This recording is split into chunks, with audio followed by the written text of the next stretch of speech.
Hello and welcome to this week's episode of the Interrobang's Red Couch podcast. I'm your host, Justin Koehler, and today I have the absolute pleasure of being joined once again by former host, Ben Harrietha. How are you doing? I'm doing good, Justin. How about yourself, man? I'm doing great. It's been so long since I've sat across a table or a desk for me to do any of these, so I'm very excited for this. Yeah, it feels strange. I mean, like usually I sit at a desk all day, just not looking at anyone. So having someone in front is so nice. Oh my God, is it ever?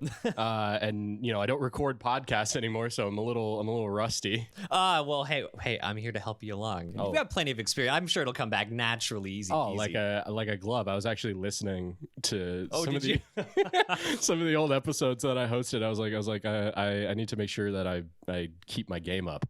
Do some research. Study some film. Go back, do all the research, study the tape. So right off the bat, before we really get going, I like your Mariners hat. Thank you.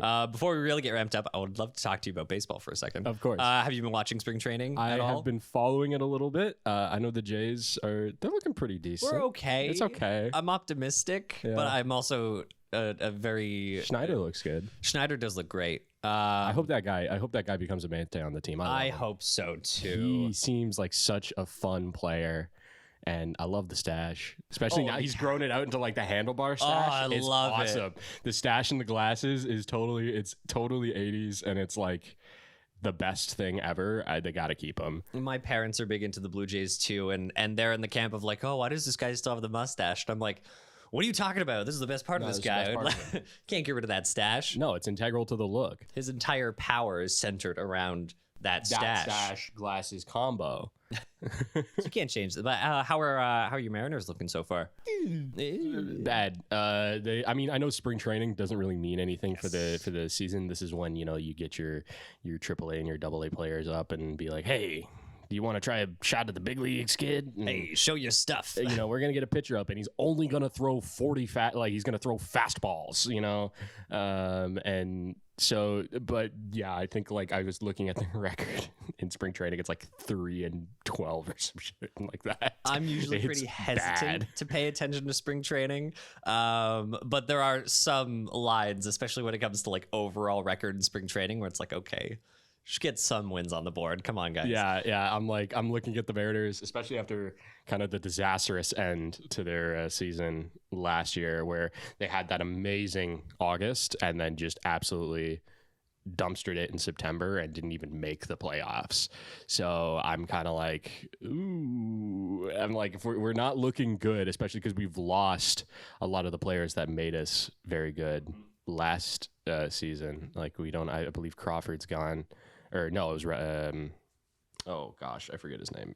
But yes, we've lost a bunch of good players. But so. As a Jays fan, I can't talk too much more because we also had we've had disappointing playoffs. You signed Joey Votto though. Oh, yeah. To a minor league contract. The Canadian. And so getting into the main crux of this podcast episode, before we really get going, you were one of the past hosts for the Interrobang podcast. Yep. How has life been for you since leaving the Interrobang? Since I was losing the job as host of the Interrobang podcast has started a slow decline in my life. I've been every day that I'm not allowed to host the podcast is a sad day. I'm joking. I've been it's been good. I took about a month off after I finished up my contract here at Interrobang, and then I was fortunate enough to get hired at 980 CFPL out of downtown London. So working for Global News, which is pretty cool. Super wicked. Which is wicked. That's spectacular. And so, yeah, I'm a reporter there, doing reporter stuff. It's basically exactly what we did for anyone who is a broadcast journalism graduate. Basically, if you have done that program, you have worked at 980 CFPL. It's the same thing. Which is great. As someone who's soon to be a broadcast journalism graduate, it's great to hear. Oh, yeah. Yeah. It's like in that newsroom, I'm like doing the exact same thing as I was doing during college. So it's perfect, works out. And so, yeah, I do reporting and some newscasting occasionally, which is what I'm going to go do after we finish recording this. Oh, well, there we go. Yeah, love it. So so you mentioned a lot of the similarities there. What are some of the big differences that you've seen between the Interrobang broadcast journalism versus 980 CFPL? The big thing, and I think the big thing with the Interrobang is that it's all web. It's all web writing, and specifically, it's more. Sorry, I got to clear my throat really quick. All good. Not allowed. Banned. Like in Interrobang, it's all newspaper writing, which is, you try to keep your articles super short because you're very curt. You're very like, here's what it is. Here's the article. To the point. Web, I can be because when I write a web for 980, I can be a little longer. But for the most part, I'm actually doing radio writing. I don't do as much web writing as I used to. So a lot of it is, writing copies and voicers. Getting a clip from something or writing around that clip, which is a totally different style of writing compared to this. So yeah, and then I guess the biggest difference between this and college is that I'm getting paid for it. So big win. That's always a big win. I do like getting paid for the work I do. Money is nice. Funny enough. Funny. Money can be used to exchange for goods and services. They always say that. They teach you that in business class. That money is good for things. Money can't buy happiness because money is happiness. Money is happiness. Like when I see that paycheck hit, it's like sunshine and rainbows. Best day ever. I don't have to eat ice cube soup today. It's not just ramen again tonight. And so when you jumped on with 980, were there any big things that kind of surprised you or took you off guard when you jumped in, or just pretty much anything that you weren't expecting when you jumped out into the actual field? Actually, the biggest thing that was a huge surprise was how not understaffed, but how small newsrooms are in comparison to, I think, both here and the X.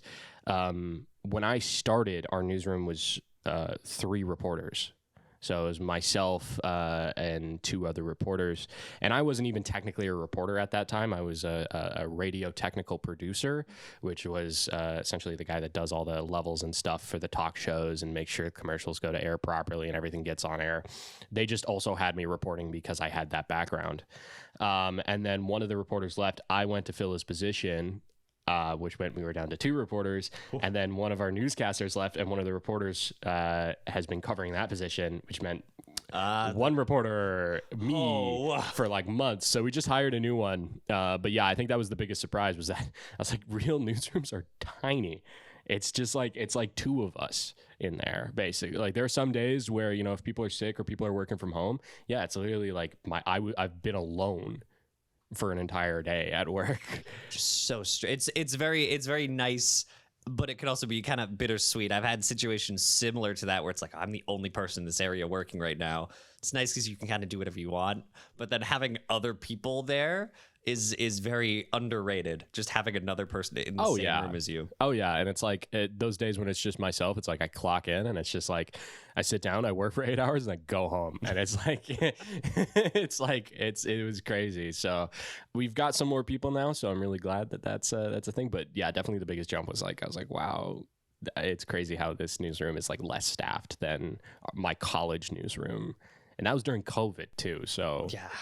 Well, we especially over with Fanshaw's 1069 The X, being in there every day, we kind of undersell just how cool that newsroom is. And I think it is still technically the biggest physical newsroom of any station in London. Yeah. And I think we definitely take that for granted left and right compared to how actual newsrooms are nowadays. My newsroom is like the newsroom at 980 is 4 desks. 4 desks. I don't have my own desk. I share a desk. Technically, I share a desk. No one sits at my desk because they shouldn't. If anyone sits at this desk, we're gonna throw fists. My things are there. Like, my things are there. You go sit at one of the other desks where my things aren't there. So, but yeah, it's definitely the size of a newsroom is crazy in comparison to here.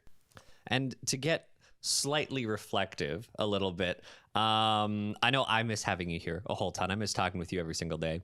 What are some other things that you kind of miss yourself about being here in college with the Interrobang? Oh man, all of it. Oh. Like all of it, genuinely. I do kind of miss the atmosphere that Interrobang we kind of fostered here.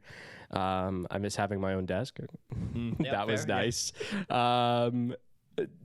Just this morning, actually, I went and grabbed breakfast from Oasis downstairs, and I kind of took for granted because the only breakfast place we have in my building is Tim Hortons, and it's all right, it's fine, but it gets the job done. You can't get a 2-egg breakfast for less than $10 at Timmy's, where you can here. So there's that.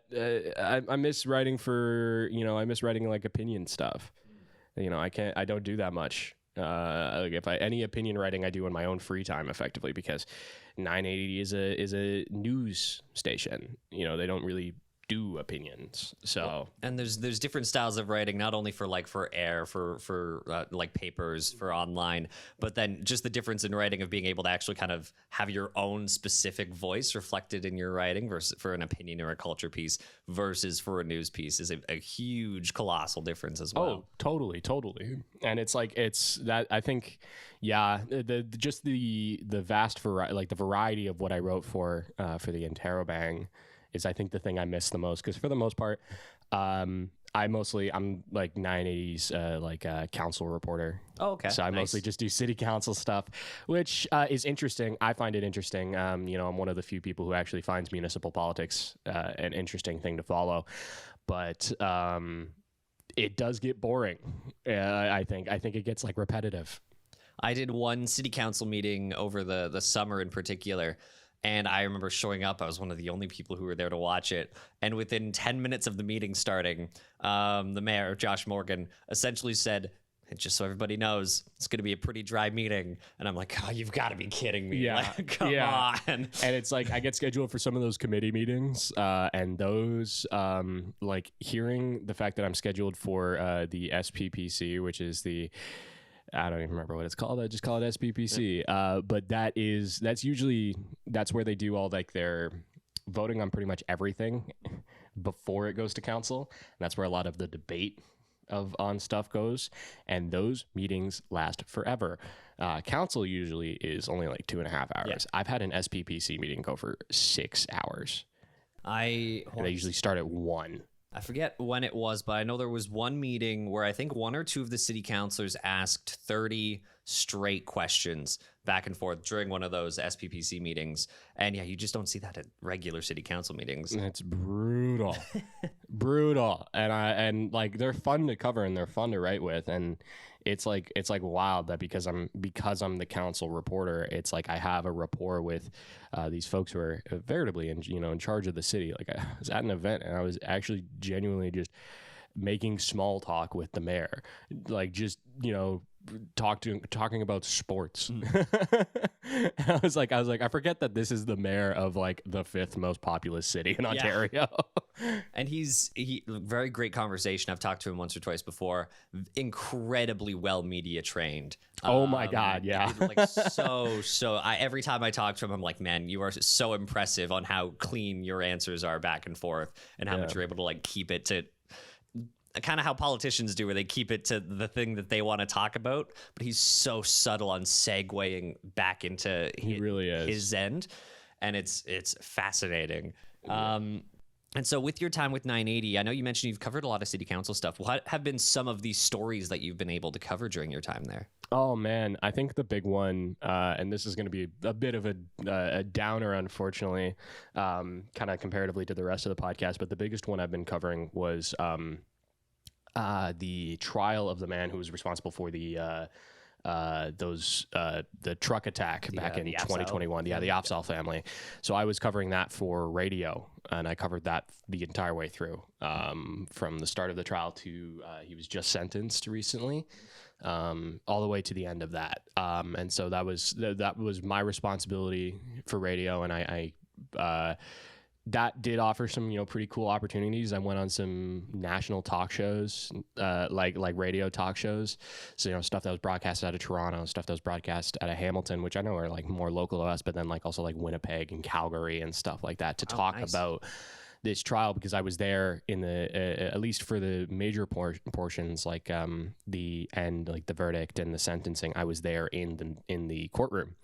So that's probably been the biggest story I've covered. I've also covered off some other random stuff.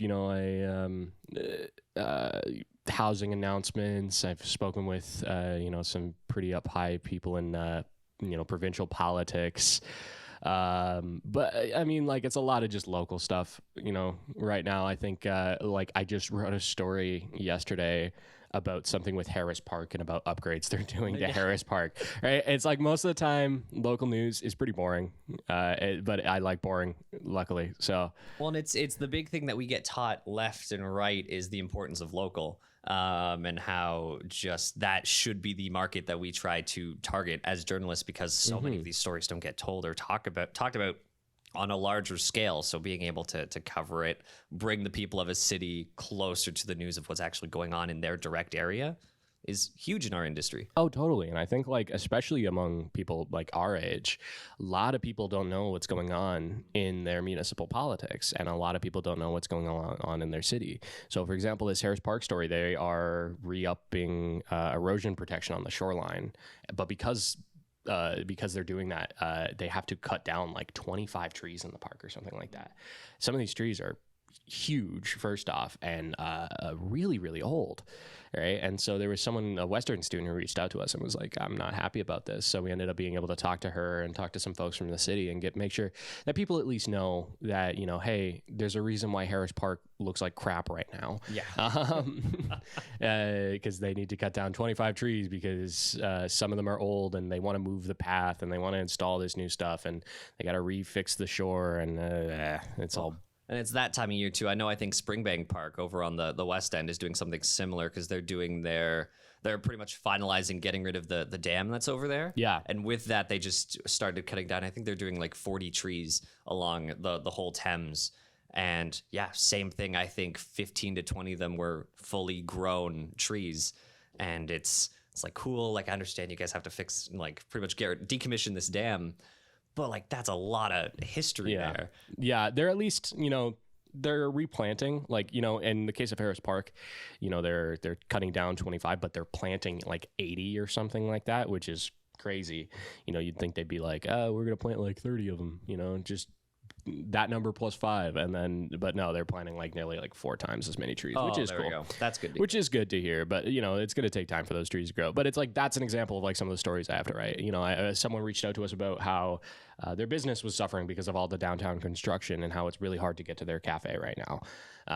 Stuff like that. And it's good. I like covering those stories. I think those are, like you said, local is, I think, the most important part of journalism is, I think, those local stories. Those are the people that live in the city. Those are the people that are the city, to kind of get a little, wax poetic about it, is that, those local stories about those local people, that is what matters, I think, the most in news. Yeah, it's like, you can always just cover stories that you as a journalist want to talk about, but we're getting to a point where it's so much more important to talk about the stories that we need to be talking about to keep people just more generally informed of what's going on in their area. And to go back a little bit, just to what you mentioned about the Afzal family and that trial that went on, we only lightly touch on it in the broadcast journalism, but how were your emotions as a journalist throughout that whole experience? I know there were some days, even on our end, because we did a lot of coverage for it, where just hearing about what's going on every single day, back to back, like, it's important to get the info out, but it can be really taxing in some cases. Yeah, you pretty much said it perfectly, that it's really taxing. It was every day for like 3-4 months. It was just this story, and it's not a good story to be following, to be following like that. So, I had to basically do a lot of stuff to make sure to like keep myself in a good headspace while I was in there. When we got the verdict, it was, I was so relieved, but that was also some of the 2 most stressful days of my life, because I drove down to Windsor for the verdict. They held the trial in Windsor, and I drove down the day of the verdict or the day of the trial ending. And it was a 2-hour drive, and I basically immediately went to the courthouse And then I was in the courthouse until like 4:30, and then I drove back home and kept working until like 8 o'clock, and I had already been on since 9. And then the next day I got to the courthouse at 9 o'clock. They did their kind of, their thing before the verdict, and then it was just waiting all day. And then we got the verdict at 1, and then it was a blur till basically like 7. And then I drove home. That next day. And then when we finally got the sentencing, I was like, oh my God, it's done. I was like such relief, that it was done, because it's just, like I said, it was a very tough story to follow, I think. And, that's unfortunately is part of the job. But you also, I think, gotta have to realize that, like, and this is like advice for, I think, any young journalist who may be listening to this. It's like okay to be like, hey, I don't think I'm in the right headspace to cover this, because at the end of the day, this is a job, and your job should not be more important than your mental health. So if you find that you can't do it, talk to someone, and more often than not, they'll be able to help you out, because it's you can't do good reporting if you're not in a good headspace. So when we're journalists, reporters, we're people too. A lot of people picture the bad guy from Die Hard when they think of like what a reporter is or what a journalist is. But when we're covering these stories, we get it's hard for us not to get attached a little bit, especially when it's day after day covering the same story. In that case, is hearing like a lot of witness testimonies, hearing the actual circumstances of what happened. It's hard not for us to relate to what's going on in some way, shape, or form. So even though we are paid to talk about it, we still get attached. Like, we're human beings. Totally. Yeah, we're human beings. We put our skin suits on one leg at a time, just like everyone else. And so as we get towards the end of the podcast, I think I've done this once with you before, which is some of these lightning questions. Oh boy, I've been prepped. Still been a tradition all the way going forward. So it'd be cool either to hear how things have changed or how things have changed or stayed the same with some of these answers for you. For sure. So same thing as last time. It's going to be a lot of just quick answers. Try and get the hint, like what you're thinking right off the get-go, right off the top of your head. I'm prepped and I'm ready, and I'm so good. So right off the bat, what's your favorite food? Still butter chicken. Butter chicken. Good. I've been having infinitely more butter chicken since I think the last time we talked about this. Dude, so here's a life hack for you. Get some garam masala, right? Get some garam masala and some cayenne pepper, and put that on your chicken before you cook it. Oh my God.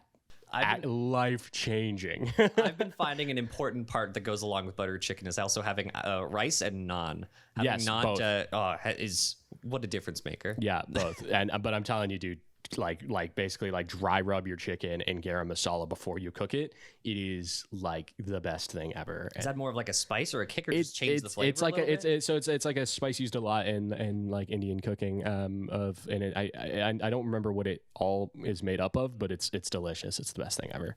Great to know. Because like I said, I've been having a ton of butter chicken since. I just had some earlier this week. And this might be one of the tougher ones for you. What music are you listening to right now? Right now, let me pull up my phone, because I actually just I have been listening to new music. I try to listen to new music every I know you did a lot of our music posts when you were here, which I always appreciated, getting new tastes and all that. Of course. So lately, some of my new listens, I've been listening to this band called Title Fight. They're like an emo punk band. They're pretty good. There's another one, some Bauhaus, which is like 80s emo rock. Love them. And then the new MGMT album, Loss of Life, is really, really good. Yeah, it is fantastic. Been lightly getting into MGMT lately. Like I got into them with Little Dark Age, which I think a lot of people did, because that album is a banger.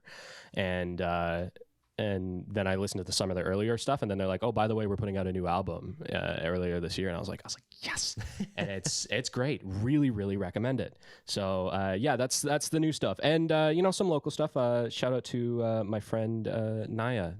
Her new album Dirt Jumper just came out, so you should listen to that. Always got to support local. Go check it. Yeah. Do you have a favorite movie right now? Ooh, I just watched Everything Everywhere All at Once again. So good. Oh. Yeah. I was kind of looking at the Oscar nominees this year, and I was kind of like, none of these really Yeah. Yeah. You know, I liked a good portion of these, but I'm like, none of these I'm like, oh, this deserves the Oscar. And then Matt was like, oh, what? Matt, my partner, he was like, oh, I wonder what won last year. And I was like, oh, Everything Everywhere All at Once. And he goes, I've never seen that. And I'm like, well, we're sitting down and we're watching it. And yeah, still just as good the, fifth dozen time I've watched it. So it's that is my favorite movie at the moment. Spectacular. Although another one that I really, really like is Unbreakable by M. Night Shyamalan. That is one of my favorite movies of all time. Oh, I haven't seen that one in years. I think I watched that one when I think like Split and some of those other ones were coming out tied to that one. And yeah, great movie. Oh, fantastic movie. It's one of his best. But if you haven't checked out Everything Everywhere All at Once, oh my God, you should. Really, really it is like one of the best movies I've ever seen. What's your favorite season? Ooh. See, these are different questions. You're throwing me off. I used to be a fall and winter person, but now I'm a summer girly. Ooh. I've been getting out doing, more like outside activities. I skateboard a lot. I go for runs and go to the beach and stuff. So summer, I'm ready for the summer. Yeah, I always said anyone who comes on and says winter, I'm like, why? I feel like I can just do more things in every other season. Yeah, that's not winter. Especially this past winter when it's like it didn't even snow, so you didn't even get the good part of winter. It was just cold. Coffee or tea? Tea. Tea. Yeah, still tea. Good pick. Yeah. Do you prefer the city or the country? Oh man, I would prefer the country if I could get good Wi-Fi out there. But you can't. You can't. It's impossible. So the city for the time being. And last one for you. Do you have a favorite hobby at the moment? Ooh. Okay, this is gonna be some absolute nerd stuff. And I want you guys, everyone, to be prepped for this. I've gotten recently into model building, specifically Gundams. Yes. Okay. I've been building Gundams for the past couple of months. It is the best thing ever. If you've got autism or ADHD or something like that, just sit yourself down in front of a Gundam and build one of those, because it just tickles the brain of having to snip out the pieces and file down all the little nubs to make it look good, and everything goes together, and then you get to pose your little guy at the end. So I've built 2. I'm in the process of building a 3rd at the moment, but I just need to find the time. But that is my new hobby recently, is Gunpla, and it's so much fun. I only got into it late last year, and because my first animes off the get-go were Gundam Seed and Gundam Seed Destiny. Oh yeah. And so I immediately was like, where are they? Where are the ones from that? Where's the Freedom Gundam? I want it. And yeah, it's just a real fun way to spend a day. I'm not usually an overly meticulous person, but as soon as I got into it, I was like, okay. Yeah, we're doing it. We're focusing. Oh yeah, I think my first one was one of the Gundams from the new series, and then I just recently picked up one from, I think it was Zeta Gundam, which is I think the second series they ever did, and that one's really been fun to build because it's a step up from the lower series of it's a step up from the lowest grade Gundam, so it's one of the more high detail ones. So many pieces, so many little bitty pieces that I have to work with. So it's I've been working on it for a month, 2 months, and I've gotten the legs built. Just the legs. See, I've only done the smaller ones, yeah. That's so those are the high grade ones, probably. Yeah. So, but really recommend that hobby to anyone who's looking for something to do with their hands in their free time, because that is a fun one. And so with that, we're pretty much done this episode. Thank you so much for coming on, Ben. It was spectacular having you on the show again. Yeah, thank you for having me on. It was funny. I was talking to Brandon and Hannah, and I was like, they're like, oh, what got you back on the show? I was like, oh yeah, I just kind of reached out to Justin on LinkedIn because I wanted to see what he was doing, and he wouldn't follow me back on Twitter. Oh no. If I haven't since, I have to. So he wouldn't follow me back on Twitter, so he reached out on LinkedIn, and then you were like, "Oh, do you want to come on the podcast?" And our schedules just worked out, so here I am. So yeah, glad you had me on, man. And thank you to everyone listening for checking out this episode of the Interrobang's Red Couch podcast. You can check us out wherever you get your podcasts, on Spotify, Google, Apple, wherever you get them. Our latest issue is on shelves now, so be sure to check it out. And check out everything Interrobang at theinterrobang.ca, or check us out on socials at theinterrobang_FSU. So thank you so much again for listening, and take care. Take care, guys. Bye.